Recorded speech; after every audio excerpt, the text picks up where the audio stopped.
Hello with the donkeys today. Oh my gosh, it's such a gorgeous day out. They are out and about, and it's nice to see them. They have finally slicked out, so there is no more winter coat. These guys take so long to shed their winter coats.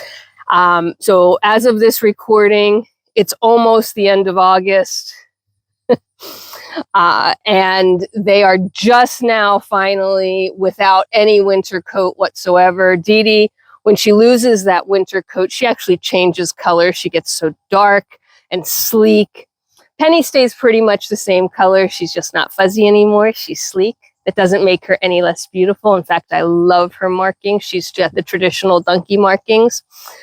Dee Dee has the traditional cross as well, but it's hard to see when she's slick like this because she's so dark, but it is there.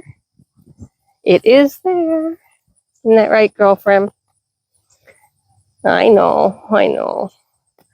You guys have had so much. Well, I don't know why you're hanging up here. Look, there. Okay.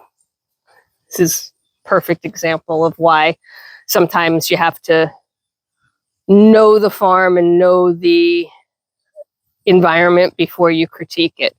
Do you see Dee Dee picking stuff through the fence line here? And if you just see this video, this 1 minute of this video, it sure looks like all they've got is sparse little grass and a bunch of mud, right? Penny's showing off for us, apparently. However, if you hang around for a little while, you know that they have all of that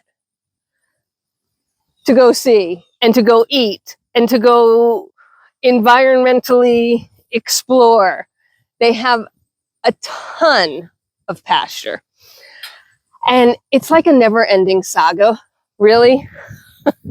And I have to laugh sometimes, right? So when I first started showing the donkeys on all of that pasture, I got a ton of feedback and criticism that I was killing my donkeys because donkeys can't be on all that pasture and my donkeys were going to get fat and die. Well, you know, they're not, but that was what the critique was. And we're just walking through the barn. I don't even have the lights on. It's such a beautiful day. So originally, I got a lot of criticism that I was not treating my donkeys appropriately for that.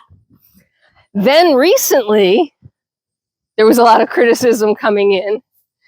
And I know we just saw the girls, but I'm wandering around as I chat.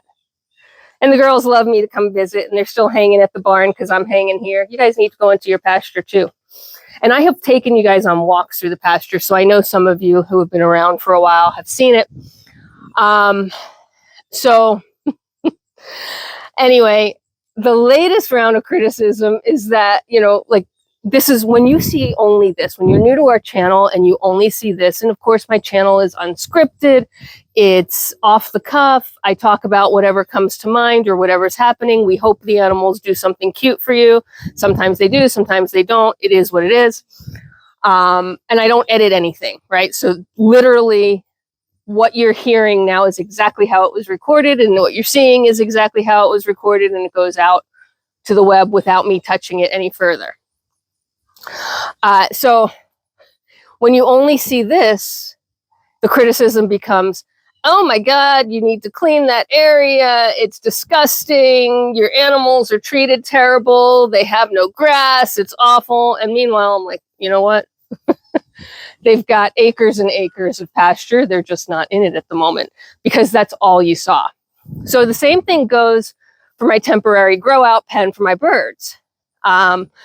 If that's all you see and you don't see this giant space for my adult flock with a big coop and everything else, I continue to get criticism, not all, but some, for the area that I have the grow out pen in. And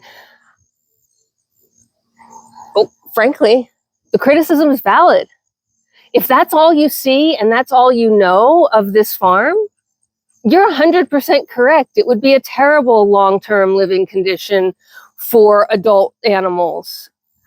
But when I'm talking about my baby birds who are not mature enough yet to move into the big flock, who are just about reaching the point of being mature enough to move out into the big flock, I don't know how to explain it, right? Like, I don't know how to say it without getting defensive, to say like, yeah, these are temporary quarters for birds that are too young yet to be out in the big area with the pond and the full coop and all the accoutrements. Do they have everything they need here? Of course. They have food, they have water, they have bugs, they have forage, they have a coop with ventilation. Even though I've been told it's not ventilated, it is. They have, you know, a safe space, like basically like a duck blind, where they can go in and feel safe from the external environmental stimulus. And they're really learning how to be outdoor animals. They're learning how to regulate their temperature. They're learning how to act as a flock. They're learning how to not freak out when something goes overhead. They're understanding, you know, the dogs that are here on the farm that are going to be in their environment, not in their space, but around their space. They're learning that they can fly. They're learning that they can perch. These guys are just now starting to, I find a few of them up on the top of their little blind there. So they're starting to learn that they have the ability to get out and about. They know how to get food and water, right? And they're starting to learn to forage, and they forage around the edges, which we purposely leave long so that they can do that. It's all strategic, but I'm learning very quickly, and, you know, like, duh on me for not thinking about it. If the first video you see is just a cutesy little video of me with no explanation, letting the birds out for the morning, yeah, you're right. Your criticisms, your commentary, your outrage is appropriate, because you don't know that that's the situation. So I'm not really sure how to solve that, to be honest with you, right? And I'll tell you why. I have inadvertently left footprints across the driveway, and I'm going to get in trouble for that. I may have to come out here with a hose and see if I can rinse them off real quick. So I don't know how to fix that.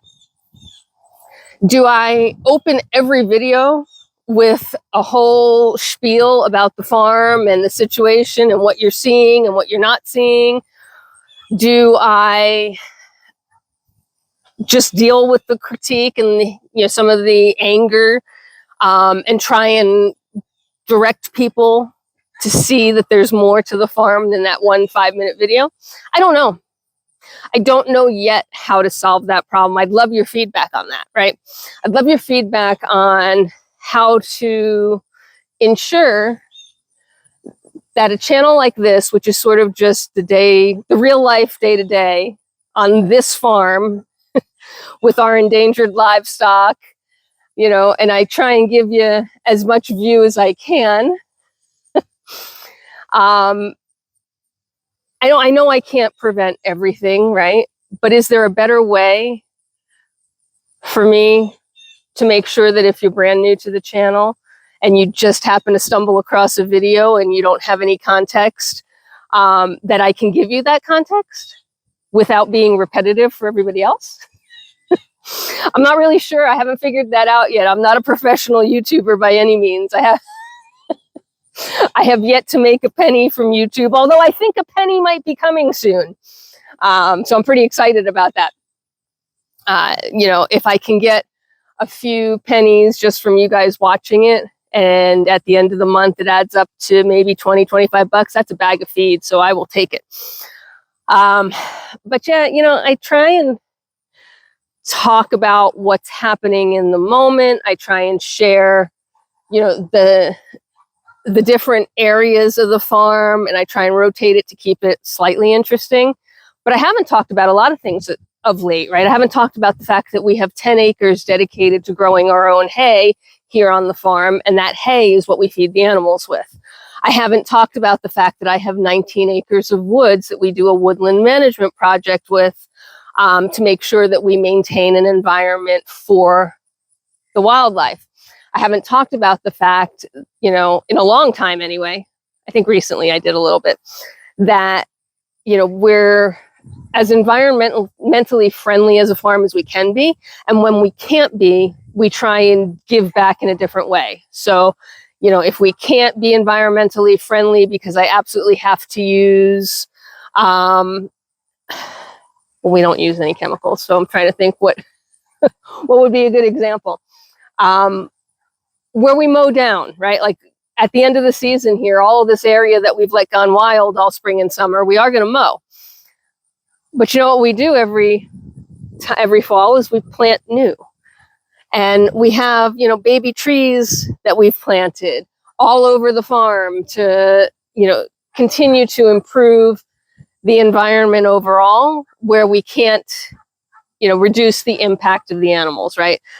Donkeys are a little bit harder on the environment than the goats are. So we rotate the donkeys' pastures to make sure that they're not killing the ground. You know, we do what we can, right? But it's not 100%. And I honestly don't know how to convey all of that every video for everybody that may find me new. So if you have found me new recently and you're still here through this spiel, thank you.